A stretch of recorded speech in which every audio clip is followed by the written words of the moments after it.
Would I lie to you? Of course I would, said the government, in a treaty.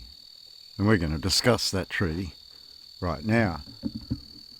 So we've been looking at the problem of this Australian government and its Great Seal of Australia that took over from the Great Seal of the Commonwealth of Australia. But went back a little bit earlier that because a throne was abdicated in 1936. Edward VIII handed the keys over to someone else. And that someone else brought a St Edward's crown into the picture in 1937. That St Edward's crown was then pushed on the Commonwealth of Australia in 1954. And that opened the door for what you're suffering today. The Menzie Model.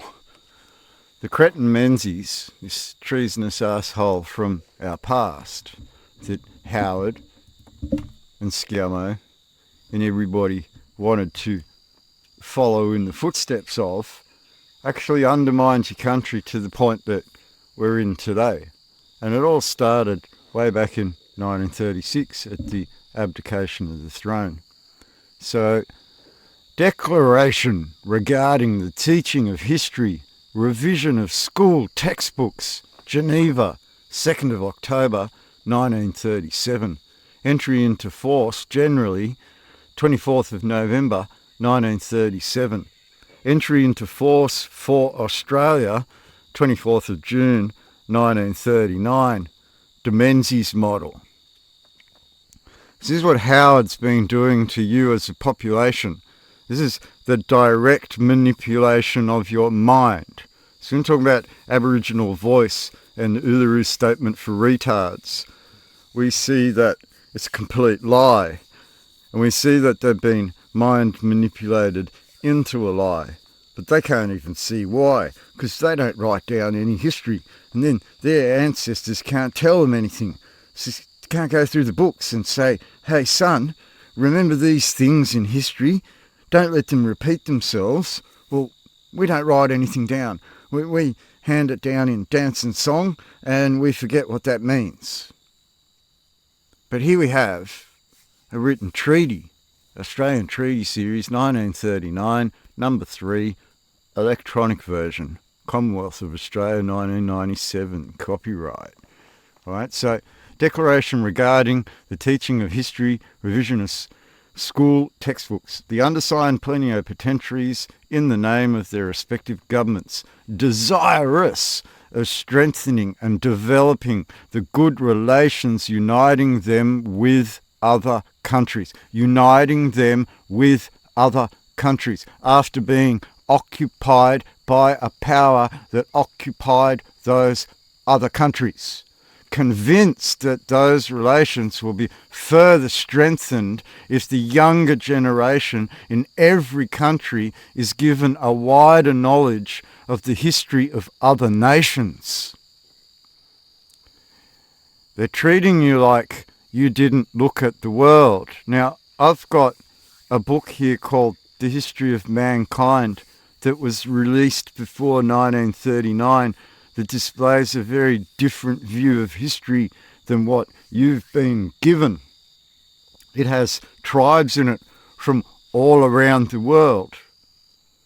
And this education system is very, very clear in that it wanted to strengthen the younger generation in every country by giving it a knowledge of history of other nations, while also admitting that those relations between other countries are the countries that are also occupied by the same power.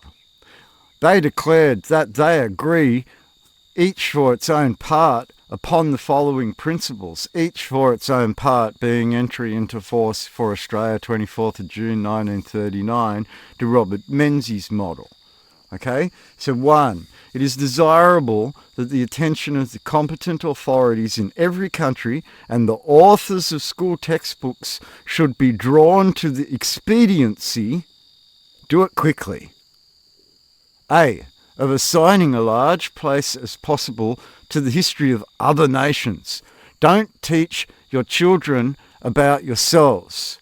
make them think that the other parts of the world are more needy than themselves, therefore breaking down who they are at a children level, because this is the military attacking the younger generation in every country, and make them believe that through competent authorities that the authors of school textbooks should quickly get this done and place as large a piece as possible on the history of the outside world and not your own Aboriginal culture and not your own Australian culture.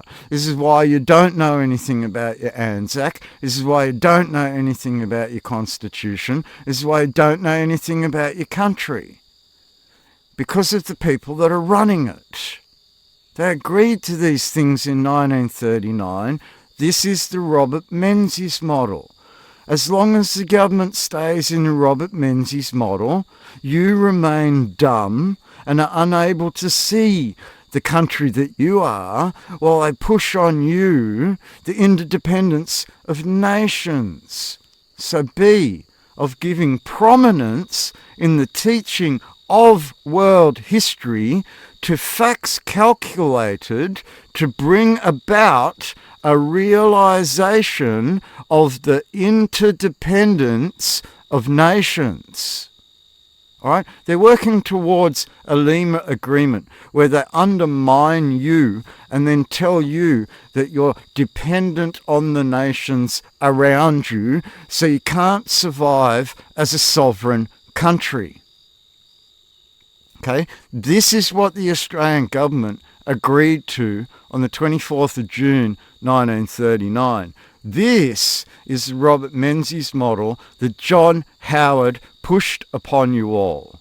They lied to you and rewrote your textbooks. I collected a lot of textbooks. I have the Commonwealth of Australia World Atlas, where inside it are red ensigns displayed as our country's flag.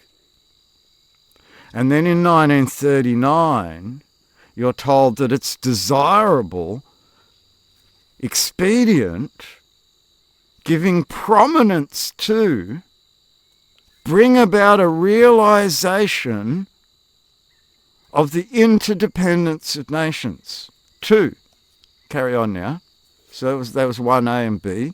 2, it is desirable that every government should endeavour to ascertain by what means, more especially in connection with the choice of school books, book burning, school children may be put on their guard against all such allegations and interpretations as might arouse unjust prejudices against other nations.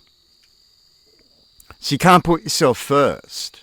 You're equal with all the other nations now. You're grey.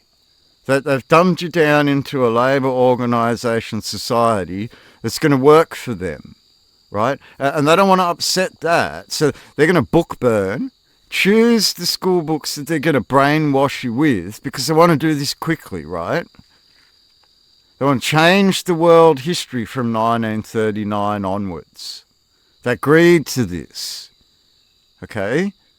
This is what you've been suffering for the last 100 years as they've pushed you towards this bankruptcy and final slavery. They've done it to you on purpose. Okay? They've done it to you and they admit it in their own words. It is desirable that every government should endeavour to ascertain by what means, more especially in connection with the choice of school books, school children may be put on their guard against all such allegations. So you brainwash the children so the children don't make allegations that they're a foreign occupying power in your land that's about to change your world history. This is why you got McDonald's and KFC signs everywhere instead of nice, fancy, harmonic-looking buildings. You only look at what Queen Victoria built in some of these places. Like Albert built a massive glass glass house in the Botanical Gardens. Queen Victoria built some of the most fantastic buildings all across the country. To have these people come along and just invade them with all their retail spaces and all their logos and all their shit on their shops. This is what they are. They've driven you into slavery. And this is the mind manipulation behind all of that, wherein they've got to a industrial revelation 4.0. And this WEF partnership that's willing to put you through a genetic modification. Okay, they're willing to lie to you from the start. They admit it. Okay, so we carry on. Number 3. It is desirable that in every country, a committee composed of members of the teaching profession, including history teachers, should be set up by the National Committee on Intellectual Cooperation, where such exists in collaboration with other qualified bodies. They single out history teachers for a reason. Okay? They've singled out members of the teaching profession, including history teachers. Aren't they members of the teaching profession? Why do they need to be singled out? Because we're talking about the presentation of certain historical events in school books. We don't want those teachers to teach the truth. We want them to teach the new truth after we've burnt the school books and pushed a new authorship on you. This is self-admitted in a treaty they all signed in 1937. Right? It was written in 1937. The committees so constituted would be empowered to cooperate among themselves and would in any case be their function to study the questions contemplated in the present declaration and to suggest solutions to the competent national authorities or organisations.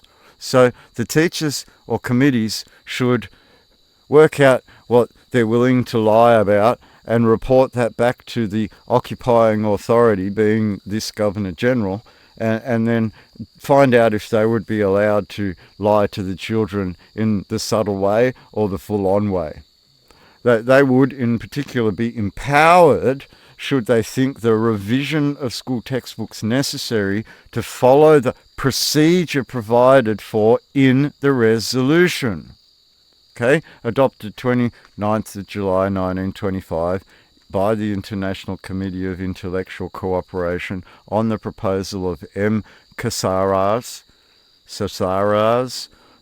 the recommendations of which were confirmed and amplified in 1932 and 1933 in the International Committee on Intellectual Cooperation and approved by the Assembly of the League of Nations.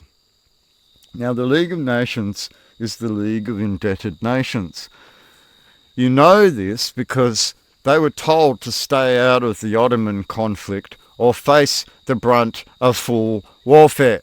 They had already been taken over, indebted, and had come to some sort of agreement that they weren't going to participate in future warfare, which is why they never stepped in to the Ottomans' conflict. Okay, so the present declaration, the French and English texts of which are equally authentic, shall bear this day's date and shall be open for signature on behalf of any member of the League or Nations and any non-member state to which a draft of the said declaration has been communicated. The present declaration shall be registered by the Secretary-General of the League of Nations when it has received 2 signatures on the 24th of June 1939, entry into force for Australia. Okay, so this is the Menzies Model. This is the current United Nations history that you've been taught since 1939. This is the start of the manipulated lie about your sovereign foundations within this Commonwealth, which is then inflicted upon Aborigine in 1967 when their elders warned them when they sat down at the tent embassy. So we can see very clearly that this very government has a want to undermine your very Australian history while it shot the shit out of you on the Holy Shrine in Melbourne and fronted you with the entire Victorian Public Trust's finance model in blue hardware on the north line of that shrine. Now, that's a technical war crime in itself, enacted by a command within the command of the Victorian Police Commissioner. So we have the same problem as what we had with the New South Wales Police Commissioner. It's becoming a real problem when the people around the country are starting to awaken to the fact that those that run our country are not only a pack of criminals, but have openly lied to us about our own history.